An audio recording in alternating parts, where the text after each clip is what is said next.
Hey, yeah, I got cut off again due to, and it's been over, it's like a day now, or whatever it was. I was cut off in the middle of just a thing about Henry Aaron breaking the home run record. We're going to get to the 1980s eventually here, but there's a couple of things I have to clean up the 1970s that I forgot to do, and this was a huge one. You have to talk about Henry Aaron. I mean, that home run chase, just one of those, and he finally gets the record off Al Downing of the Dodgers. And his mother hugs him, his father hugs him. What a moment, man. Vin Scully gives one of the greatest broadcast. I can't, the words are failing. He gives one of the greatest monologues I've ever heard a broadcaster give about Henry Aaron is how a black man in the South is breaking this great record, and everybody seems to be on board with it, which is just tremendously cool that he said that because it's true. And so yeah, there's that. He breaks the record, goes on for a couple more years, plays with the Brewers at the end, ends with 755, and then that other guy comes along later and breaks it. And good lord, whatever. Okay, that guy. I'm not gonna. I'll say his name when I have to, and we won't be doing that for about 3 more videos. Okay. Well, actually, what am I talking about? He might make his debut in the 80s. That's a good point. I hadn't thought about that. If he does, I'll mention him. And well, I don't need to. He's not that huge yet in the 80s. Anyway, though. Okay. So anyway, the other bit of housekeeping in the 70s I forgot about was the expansion of 1977, where Seattle finally actually gets a team that has a stadium worthy of playing in, although the Kingdom is a dump. But it's a modern dump. It's just boring, is what I mean. It's a very acceptable Major League Stadium. Just a boring, you know, typical dome stadium. I'm a Twins fan. Who I talk? I mean, I grew up with the Metro. God help me. What's wrong with me? God, like hiccup. Oh God. Anyway. Shit. What? Okay. And then of course, at the same time, you add another Canadian team, the Toronto Blue Jays, who have made their mark here now. Oh God, what is wrong with me? Honest to God. I got dry heaves going here. I don't know why. Anyway, so we got Seattle and Toronto. And that's pretty much that's pretty much all I had left from the 70s I missed. And I can't believe I didn't think of them when they first did it. And so let's move on. When last we left the baseball continuum here in this. Oh, by the way, I forgot to introduce the video. I've got to say it. It's baseball history off the top of my fucking head. Trademark, and it needs to be t-shirts. I'm not even kidding.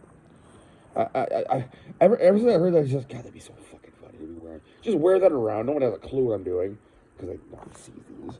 It'd be funny. What the hell does that mean? It's just an inside joke. Whatever. And plus the F word would be on it, which would be kind of weird. I might put F and then yeah. I wouldn't actually use the word fucking. I'd do whatever. Yeah. F and then a bunch of symbols, but yeah. Whatever. I'd be cool. Just a cool shirt. Just a weird shirt to wear around and let people figure it out, which they wouldn't because they're idiots. But anyway. So, Pittsburgh Pirates win the championship. So now 1980. It's 1980 now. We got some things coming up in the 80s, boy. Including the labor thing coming up real early in the decade.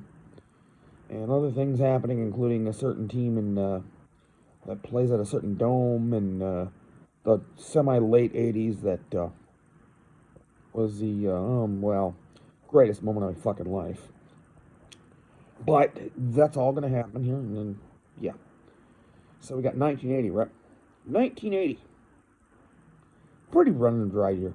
I mean, it finally, you get two teams that break through to the World Series that have been banging their fucking heads against the wall the late 70s to get to the World Series, but never made it. One of them has tried to go through the Yankees 3 times in a row, never got there. And the other one tried to go through the Dodgers and couldn't get through. But they finally break through. In fact, as I recall, yeah.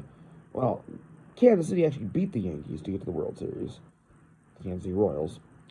And Philadelphia, they beat, I don't remember. Who they beat? Houston. God, that was a memorable series. What am I talking about? The Phillies Astros, I think NLCS was one of the greatest playoff series of all time. Just incredible. So many good things, so many cool things happened. And Philadelphia wins. They win on the road in Houston too in Game 5. 3 out of 5 then in the CS.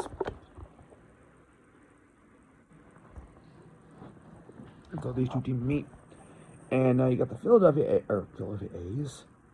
Connie Mac's dad's got. I wish I didn't cover his. Okay. Philadelphia Phillies, rather, who had been in one World Series previous in 1915, I believe, but didn't win. Oh, in 1950, but they didn't win either one. They've never won a World Series. They've been around since the 1800s. And then you got the Royals that have only been around since '69, and it's their first World Series. So you got a couple of newbies in this motherfucker. And it's a decent series. The Phillies do finally win at 6, and it's about right that they won that. They needed to win a world championship there. This is first championship for Philadelphia since the 1930s. The Athletics, the last time they won it. Of course, they're long gone. Connie Mac's been dead for 50 years.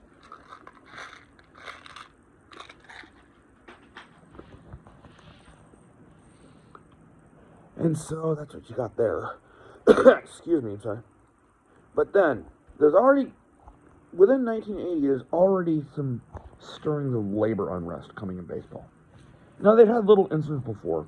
There were brief, walkouts in the 70s, but nothing major. But this one, they avoid trouble in 1980 by passing something that kicked the can down the road for a year. Well, we caught up to that can now finally, and this time you can't kick it. It's too heavy. It's picked up too much dirt. And so, there was a strike in 1981. Split the season into two.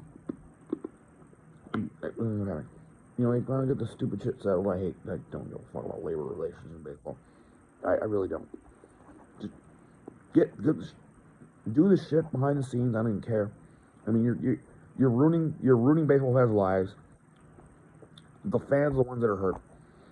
The players are whatever. I don't care about them. They make too much money. The fans are hurt. They're missing baseball every day, which is just a tragedy in the summer. Not having baseball every day, like during COVID, which eventually I'll probably get to that, but that's a ways away. And so, what they end up doing is this strike lasts for a couple of months in the middle there. So they basically take the first half of the season that already been played, and then the second half, and basically the teams who wouldn't win each half would play in the playoffs of each division. A little mini-series. And amazingly enough, in every division there was 2 different teams each time. So it wasn't like the same team won both halves. Although the fucking Cincinnati Reds, I feel so bad for this team. They finished second in both halves in the National League West. And by far had the best record in baseball overall. But they didn't finish first either half, so guess what? You're not in it, kids. Not fair, really. They had the best record in baseball that year and did not make the playoffs. Which is actually a joke now that you think about it. But I don't know. It doesn't matter. We go through the playoffs. So there's 8 teams, which just one time for a while. It's not going to happen again until 2024. But 8 teams are in the playoffs. And you end up with a Yankee-Dodger World Series. Wow, fresh, new, and exciting, right? And the Dodgers win this thing in 6. They go down 2-0 and win the thing 4 in a row and then win. And you can see Tommy Lasorda go be a whore and celebrate like he's a goddamn player. Which always bothers me for some reason. I don't know what it is about that guy. Everybody else loves Tommy Lasorda. I feel like he just, God. You take Tom Kelly, the Twins manager, when they won their 2 World Series. You know what he did when they won the World Series? Sat in the dugout. Like a man. Because, you know why? Because he didn't participate. He wasn't a player. He sat in the dugout and appreciated what he saw. He didn't go out and run out in the field and, oh, yeah, I'm one of the guys, man. No, you're not. You're fucking management. Nothing wrong with you being managed, by the way. Nothing. I'm not saying Lasorda's a bad guy. I imagine the manager goes out on the field and, like Joe Torre never did, I don't think, with the Yankees. He never really, like, maybe I'm wrong about that. I feel like when they won World Series, and they did a lot of it during his time, he just kind of sat in the dugout and just let them celebrate. And that's the way you should do it if you're the manager.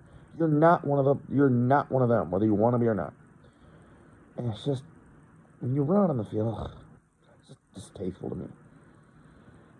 I mean, I guess whatever. If it don't matter to you, it don't matter to me, to be fucking honest. But I don't know, why am I getting into this for? Jesus Christ. Anyway, though, we only have 1981 is 10 minutes in. Because this is going to be, I'm going to do the 80s. I'm going to go through, I'm doing decades now, pretty much. So, yeah. And then, okay, now, 1982. And here is where one Scott Dwayne Boyega, that'd be me, enters the picture as a fan for the first time. This is now the first season that I literally watch, have memory of, that I remember. Because before that, I wasn't into sports yet. I just wasn't. Don't know why. A lot of kids get into it when they're 5. Well, I was 10 years old for me. So what? It took that long. So this is the first year I have actual memory of. So now, from now on, I witnessed a lot of this crap. And I got first-hand memories of it from watching it. Sometimes not. Sometimes I was working or whatever. Well, that comes later, but yeah. So yeah, the 82 season, in which the first team I ever rooted for, the 82 Twins, lose 102 games. Great start! Oh, terrible, but with potential. Now, I didn't know that. I didn't know about the potential part. What did I know? I thought the Twins just sucked, They're going to suck forever, right? They suck, man. Like, I'd not, we didn't have cable or anything. So the first time I ever saw a Twins game on TV was like well into that year. And they'd already were terrible. I was like surprised when the guy, like, there was a fly ball to the outfield and our outfielder caught the ball just routinely. That's what I didn't know. Like they suck. They must drop all the fly balls and shit, right? What did I know? God, I'm so stupid. But that's what I thought. I'm 10 years old, dude. Give me a break. I don't know. I feel like if a team sucks, they must like make 1,000 errors. Although, to be fucking honest, that team had made like... That team was a tremendous team defensively, as I recall. They didn't make that many errors. The pitching just sucked. And it would get better. And, well, we get our revenge eventually. And it'll be in this video. But no, the 82 season in general, okay. It comes down to Brewers Cardinals in the World Series, and I'm rooting for the Brewers. Because by this time I'd read on, when I get into something new, even then, I tend to read up on its history, which by then I'd done. By October I'd done. And I knew that the Brewers had never won a World Series. And the Cardinals had won several. So I'm rooting for the Brewers. But, no, the Cardinals win it in 7. They have a way of doing that. They did it to Texas. God, these bastards. They didn't do it to this other team, though, that I'm going to get to. Well, actually, 2 of them. Some of them, yeah. 1985 as well. Anyway.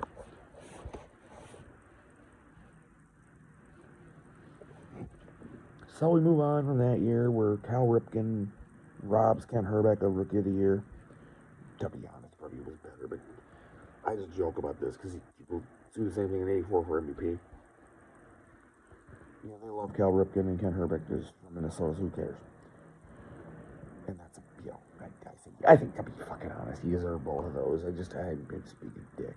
Because I'm a biased Twins fan.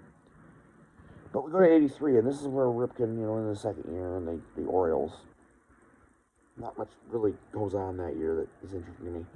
The Orioles beat the Phillies 4-1 in the World Series. The Wheeze Kids. I love that name. They had the Whiz Kids. This is the Wheeze Kids. Because they just got these, like, half the fucking Big Red machines on this goddamn team. And, I mean, Pete Rose, Joe Morgan, and Tony Perez are all on this team. And they're all, well past their prime. I mean, they still can play, but they're past their prime. And then you got Mike Schmidt, of course, and things like that, but the Wheeze Kids, it's so good. And they played like in the World Series. The Orioles were the better team. And they win. The last time they ever won a World Championship. For some reason, that doesn't bother me. I don't know. I've never been an Orioles fan. Not really. And then we get 1984. Now, there's a couple of noteworthy things happened this year that are interesting. I mean, I'll get to the team that, it's basically their year. But there's another team that, let's just say they haven't done much in the last 40 years. And really, since 1908. You know what I'm talking about. Yes, the Cubs. They finally have a great year, the Cubs. They win the division, man. Ryan Sandberg this, and, Rick Sutcliffe that, and just things, man. It's going great, and then they get to the playoffs against the fucking San Diego Padres of all teams, and don't win it. The Padres? They had a 2-0 lead. They had the first 2 games at Wrigley, and then the next 3 were in San Diego. 3 or 5. They win the first 2 and lose to the Padres. Like, the Padres. I mean, the Padres are a better team than I'm giving them credit for here. I don't mean to make them sound like they're horrible or anything. But it's the fucking Padres, who've literally been around for 15 years, whereas you've been around since 1876, and you haven't won it since 1908, the World Series, And you gotta close this goddamn deal, man. You gotta at least win the pennant. I mean, because the team I'm about to get to is gonna probably win the World Series anyway, so it really doesn't matter, to be fair. But you gotta at least get there. And, well, ironically enough, you'd be playing the same team you played the last time you were in the World Series in 1945. But it'd go the same way. The other team is, of course, the American champion, Detroit Tigers. And I don't think I've ever seen a team dominate a season more. That Tiger team. That was the year of the Tiger. This was 84, which is the year of the Tiger. They just they open the gate, come out the gate, and start 35-5, and they just never look back, man. 108 wins. They destroy the Royals. Which, by the way, 84 too. I forgot about this. I should mention this because I'm a Twins fan. I'm biased. The Twins almost, stole the American League West that year. It would have been Grand Theft Baseball had we done so. I've mentioned that before. But they kind of folded down the stretch because they were just inexperienced and you couldn't handle it. And the experienced Royals kind of grabbed the brass ring. It was a horrible division, though. God, it was horrible. They only won 84 games. We won 81. 500 was what we finished. And 3 games out. But we had the lead well into September in the division. We could have won it. But they just weren't. They didn't know how to win yet. Yeah, we give them a few more years than that. Yeah. Probably a good thing they didn't win that year. They would have been just absolutely obliterated by the Tigers, who were just great. They go 3-0 against the Royals, then beat the Padres 4-1. I can't even believe they lost that game. That team was just incredible. One of the best one-year teams I've ever seen. It's amazing they didn't win more. Well, they tried 1987. They ran into somebody, though. Another upstart team from the Midwest. We're getting there. And then, so we got 1985 now, and now we get a first-time world champion, second-time World Series participant. And the Cardinals are involved in this one again, but not they're losing in this time. I mentioned this kind of briefly a second ago. But 85, man, not much more about this season, but the Royals win the World Series. Kind of cool. Kansas City. They play the I-70 World Series against the Cardinals. And for those of you that are a little slow, because Kansas City and St. Louis are both at opposite ends of Missouri on I-70. Just stay with us, okay? Thank you. Yeah. Like, you didn't even know at the time what they were talking about. Well, now you do. I just explained it. Okay. Cool, right? Good groovy.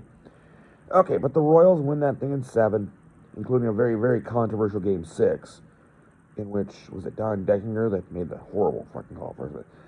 But what people overlook about that is that was all first out. The Royals very easily still could have won that game. They had 2 more outs, and the next couple of guys got hits, and they could have still won that game. But, would have improved the Cardinals' odds, because they were leading going to the bottom of the 9th inning in Game 6. But once they lost that game, man, that was a classic case of dead men walking. Holy mother of God. Game 7, ended up 11-0 Royals. Should have not been played almost. Except that, Kansas City needs to have a game long. It was a game long party for Royals fans because they're in Kansas City. Those are fun. It's really good when you know you're going to win the damn World Series. I mean, it's just a game long party. You're leading by 10 runs, man. Yeah, you're going to win the thing, and you're just now counting outs and going, come on, let's go, get on with it. More outs, let's get them out, let's get it over. And they finally did. Darryl Motley, last out, catch the last out. So that was kind of cool. Now, I'm at 20 minutes already. I'm only in 1986. And 1986 alone is going to take up a lot of time. I haven't got to 87 yet, which I already promised about that. And then 88, you got this other little thing that happened, and, good Lord. 89, you got, oh my God. You know what I'm telling you right now? The 80s might get broken into two. I forgot about this part. I have seen all this shit myself, and I remember it. It may take longer to explain. So what I think I'm going to do here is I'm going to do a 1986 and save 87 for the next video. Because I don't want to go too much beyond the 20s. I get to 25 minutes, and believe me, I haven't got to 86 yet. It's going to take a while because I'm going to go into detail on that shit. That was a hell of a thing. Both playoff series and the World Series. Just incredible. The most incredible postseason I've ever seen in my life. Granted, my life wasn't very much back then. I'm only 14, but still. Fuck you. Still. I include all the way to today. That was incredible, that postseason. You had 4 teams in it, right? In the National League, you got the Mets and Astros. And the Mets, you might think, well, the Mets won 104 games, right? Aren't they this is the year of the Met, like the year, well, sort of, and yet, that team had to be way the fuck more resilient than the Tigers were. Trust me. And yes, they will eventually win the title. As, you don't need me to tell you that, But they had to be way the fuck more resilient than that Tiger team did, man. Every step of the playoffs was arduous. It was horrible for them. Well, horrible for them. It's a baseball game, for Christ's sakes. God, horrible. Well, whatever. But, man, they're playing the Astros, who are only in their second playoff berth in history. And, boy, is that thing, that's a war. And then you got the American League. The Red Sox are back to try to have more emotional punishment inflicted upon them. Little do they know. Though, before that happens, they get to inflict emotional punishment on Angel fans. It's a weird damn postseason, man. The Red Sox actually get to win a game in which they would normally lose with the curse and all that crap, the spoiler curse. But then that's Gene Autry, because poor Gene Autry never got to win anything. Yeah, poor guy. And Gene Walk, too, as well. So let's start with the National League there. You got the Mets and Astros, man. This is a fucking war. I mean, Mike Scott, okay, Houston pitcher, who it was alleged doctored the baseball. He may have. Who knows? But all I know is that when he pitched against the Mets, it was lights out. And he won 2 games in that series himself. Now we're doing 4 out of 7 finally now in the championship series, which is about time. It's what should always have been. And the Astros are doing well, man. It's 2-2 going into Game 5. The Mets win Game 5. And so now we go to Game 6. Game 6 is just epic. Just epic. One of the most epic playoff games I've ever seen. It was great. And the thing is, too, the Mets lead 3-2, right? It's in Houston, by the way. If they lose this game, they're going to get Mike Scott in Game 7. Now, the way they performed against him in this playoff series, no way. But this Mets team, was so resilient. Honest to God, I think they'd have found a way. That is, maybe their pitcher would have, I don't know, their pitcher would have come out and had a dominant performance. It would have been like 0-0 through 7. Finally get to the bullpen, and that's where we went. It would have been something like that. They'd have found a way. I feel like the Mets would have won that series. But they end up winning in 6. It goes like 18 innings. No. How many innings did it go? It was like 16 innings, I think. Greatest games I've ever seen in my life. Okay, so then we go to the American League. You got the Red Sox and Angels. And poor God. Yeah. I'm getting ahead of myself a little here because that comes later in the series. But now Boston, of course, and they're long-suffering fans. They haven't won a World Series in 1918, and sadly wouldn't win one this year either. But we'll get to that. We're not there yet. But it's kind of interesting how they win this series. It's in a way that it would happen only to the Red Sox. You would think would happen to the Angels, but yeah. So I'm just gonna fast forward here because we're getting 25 minutes, and I'm gonna end this before I get to 87 because that'll be an hour. No, it won't. I've talked about it before. 87. But okay, shut up. Let's get back to this. So it's 3-1, right? And we're in Anaheim. The Angels lead, and we're in Anaheim for Game 5. Think about that. The Angels have a 3-1 lead, and they're at home for Game 5. And they're leading in the 9th inning.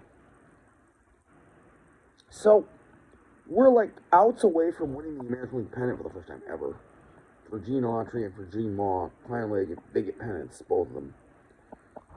And then Donnie Moore comes in. This is sad. It really is. It's very sad. He gives a home run to Dave Henderson, who by the end of the World Series could have been elected mayor of Boston and or governor of Massachusetts, probably both. I mean, it isn't his fault the team didn't win, put it that way. Believe me, it had nothing to do with Dave Henderson. Dave Henderson, man, just was a hero of this team by the end of the series. But he hits a home run to tie this thing. And then they almost win it. But then the bottom of the 9th inning happens, so it's tied. The Angels almost win in the bottom of the 9th. They get the bases loaded in like 1 out, I think, but the Red Sox wriggle out of that shit. I think Calvin Giraldi, who becomes a tragic figure later in the Fall Classic. How much of a classic for Calvin Giraldi? Oh, God help me. He looked like a deer in the headlights by Game 6. Oh, anyway,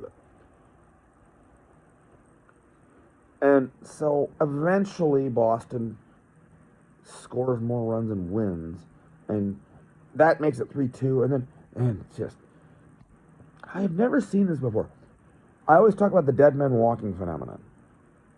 I've never seen a team dead men walking for like 2 games. But the Angels may as well have not gone to Fenway. No. It just was a pro forma exercise at that point. The Red Sox win both games, of course they do. They just destroy them both. They win the pennant. They're going to the World Series. They did to the Angels what everybody else has always done to Boston and humiliate, which is weird. It was a weird juxtaposition there. But alas, the baseball gods are saying, look, we gave you this one just so you can see what it's like to get that kind of treatment. But we're going to get you back again. Oh, yeah, we know who you are. You're going to get the same treatment back. Boy, would they ever. My goodness. Tragedy. So we got the Mets and Red Sox in the World Series, right? So we got games 1 and 2 at Shea in New York. And Boston comes out and wins them both. Holy shit. Are they really going to get the damn World Series won? They win 2 in a row at New York, at Shea. I'm gobsmacked by this shit. So the series now shifts back after traveling to Boston. And of course, the next 3 is the normal thing goes.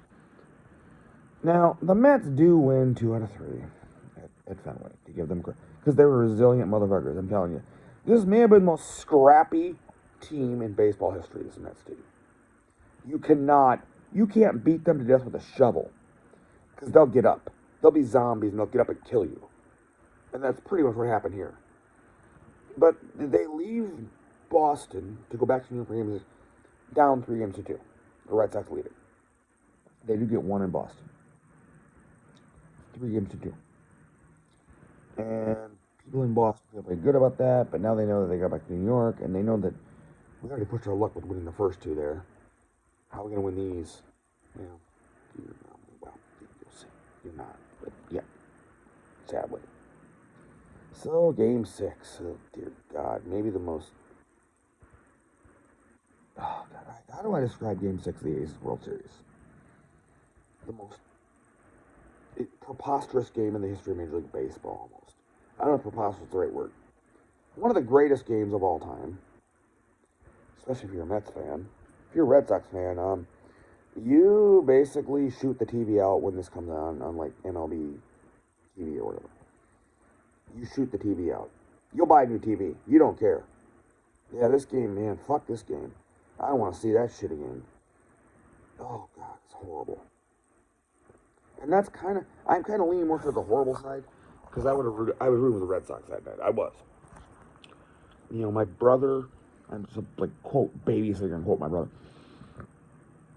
Because my parents had gone to the Eagles or gone out that night, and I had to babysit. We're both old enough that we can kind of look after ourselves. But, you know, I'm in the house with Skip. He's over in the back room playing video games, and I'm watching this fucking game. And it's just, God, what unfolds is surreal.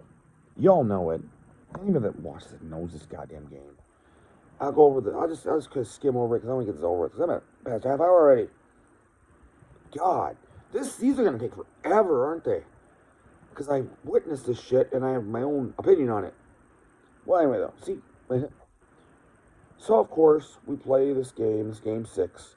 Red Sox lead 3-2, and we get to the 10th inning. I'm just going to describe the 10th inning, which is basically all. So we're tied 3-3, right? And Dave Henderson hits another home run. Again, he just got elected governor, I think, of Massachusetts. I mean, for fucking real, man. That guy, he comes over from Seattle in August as a trade deadline acquisition. And, like, by the end of his time in Boston there, he could have been elected governor of Massachusetts, I'm pretty sure. If it weren't for that they actually did lose in the end, that wasn't his fault. My goodness. And then you think, oh, cool, they got a run in the top of the 10th. They could, 3 outs to go, they win the World Championship. Well, no, we got a little more to go. We got a couple more hits. Marty Barrett, who fucking should have won World Series MVP, except that they didn't win the World Series, so, that went to somebody else. Otherwise, he would have probably gotten it. Had like 718 hits in the World Series, weird. And Wade Boggs, get back-to-back hits. They score another run, which seemed huge, right? So we go to the bottom and hit 5-3. Young Calvin Schiraldi in the game, who pitched well all the way through the postseason and the late regular season. This kid, man, he's a rookie. But he's pitched really well. And now, the biggest stage possible.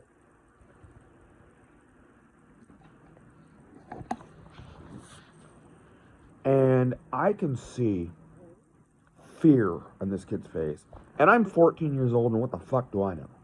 Having never been on a Major League Baseball field playing. But I can see fear on this boy's face. Boy, he's older than me at that time, of course, but I can see fear. Something's not right with this kid. Now, he gets the first 2 outs, as you all know. He gets the first 2 guys out. He gets, who was it? Backman and Hernandez, right? Gets them out. Which, 2 out, nobody on, a 2-run lead, bases empty, which I already said, you redundant fuck. Anyway, because I said 2 out, nobody on, remember? Yeah, okay. Sorry, I gotta berate myself every so often, or I just didn't real. It is one of my videos, I gotta do that. So, we have Gary Carter up. I mean, it's just, I never got the feeling, and even with 2 outs, nobody on, and I'm not even a Red Sox fan who's long suffered, I never got the feeling they had this game wrapped up. I don't know how to explain it. And I'm 14 damn years old. I just never had that feeling. It was weird. And sure enough, Carter gets a single. And then, who is it? Mitchell. Kevin Mitchell pitches. He gets a single. And then Ray Knight gets a single. At some point in here, we bring Bob Stanley in, which literally everyone in New England about suicide right there. Oh, God, not Stanley Steamer, man. Come on now. I've heard accounts that that was not well received in New England. Bob Stanley, man, he's like the harbinger of doom. And sure enough, he is. And then comes the Mookie Wilson at bat. by this time, the Mets have scored a run. They got two on, 2 out, first and third, I think. 2 out. It's 5-4 now. And Mookie Wilson, one of the most convoluted at bats in the history of baseball, and probably one of the most exciting ones. And God, and there's never been a more exciting at bat that ended in such a weird way, where he doesn't even hit the ball hard or anything. You know, you all know it, of course you do. You know what I'm saying. But God, God, the tension got wrung out of this fucking thing. You get about 5-6 minutes into that bat, and been foul, and shit. Oh my God, you're just at the edge of your fucking seat. Any pitch could end the World Series, right? Because, you know, the Red Sox are only 1 out away, right? And you've almost forgotten that because you know damn well the Mets are going to do something here. I almost at that point give up with the Red Sox. I'm not even kidding. Like, if they had somehow struck out Mookie Wilson right here and ended it, I'd been gobsmacked. No. This Mets team is so fucking resilient. They're gonna find a way to get this tied. At least, right? Well, sure enough, they do in a way. Well, they don't. Bob Stanley finds a way for them. Throws a wild pitch. You know, here comes whoever Mitchell to score the tying run, and Knight to second, and then the at bat gets dragged down even further. Another foul. Just crap happening. And then a little roller up along first. I can hear the call in Vin Scully's call, one of the most famous baseball calls of all time. And I always feel so horrible for Bill Buckner. That poor guy. He gets vilified for that. He got vilified for this shit. It wasn't his fault. The game was already over as far as I'm concerned for the Red Sox. The World Series was over. The Red Sox were now dead. They were never, ever fucking winning this game now that it's tied. Never. And they weren't winning the series either because that series is going to be tied. And they're just dead men walking. Yeah. Which, they actually played decently in Game 7, to be fair. But, I know, though. Little roller up along first, behind the bag. It gets through Buckner. Here comes Knight, and the Mets win it. And then you get 3 minutes of silence from Scully, which is genius, by the way. Or a couple minutes, whatever it was. It's just genius. Let the crowd just show the crowd and show replays and stuff. Just an absolute genius decision by him. And that's it. And then Game 7 happens, like I say. For Dead Men Walking, the Reds did play pretty well. They got a 3-0 lead, but I think never going to win this game. They ended up 8-5, and yeah, the Mets win, and that's the 86 season. Just terrible. I'm almost traumatized. I'm a Twins fan. Well, our time's coming next year with the next video. I'm at 38 fucking minutes on this thing. So I think it's time to stop. And so we shall. And so we'll split decades up into 2 or whatever. I don't know where I'm going. So I am